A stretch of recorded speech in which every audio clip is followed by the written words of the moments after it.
My lovely people, a pleasant evening to you.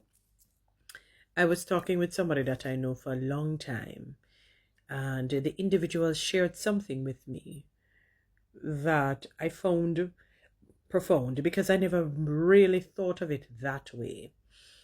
And he said to me, a lot of people, or many people, they confuse wishful thinking with positive thinking.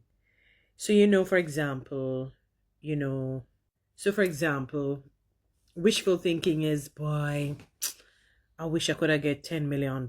I would feel so good right now. I could set up this and do that.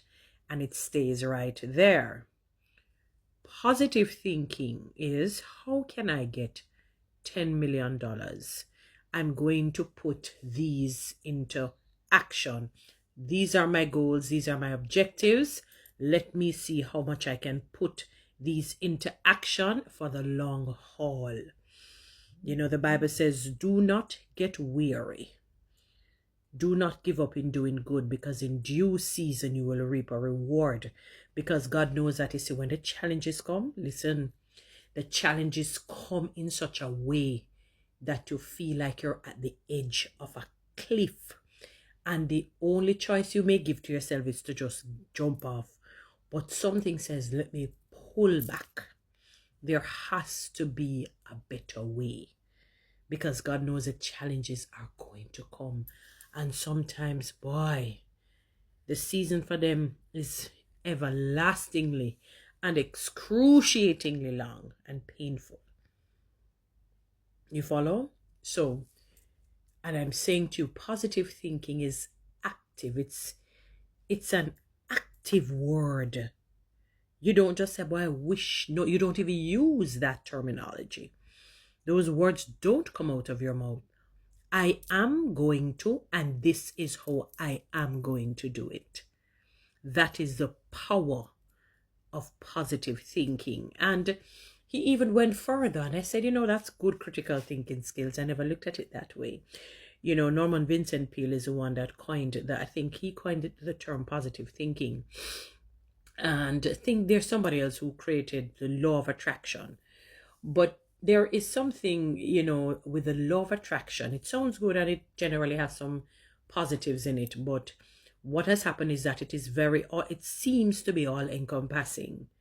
If you're going to say the law of attraction, you can attract positive, you can attract negative. Positive thinking deals with things that are progressive, things that are moving ahead, not going backward. Law of attraction, it has a mantra in it that says, whatever you dish out, that also you will reap. So because of that, it doesn't remain in its purest form. It's not synonymous solely with positive thinking. It's too wide and broad. So it encompasses even the negative. The law of attraction, you give out negative, comes back to you. You follow?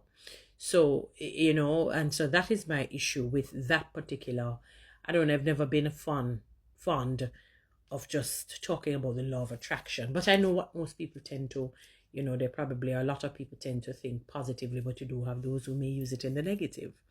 So the power of positive thinking really is to get you in a phase where you act and you do, so that you can achieve what it is that you want, your heart's desires.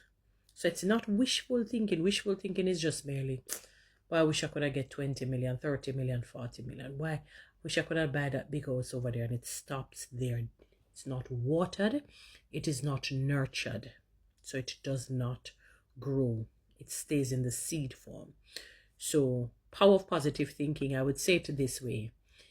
It is 8% active and 20% thinking.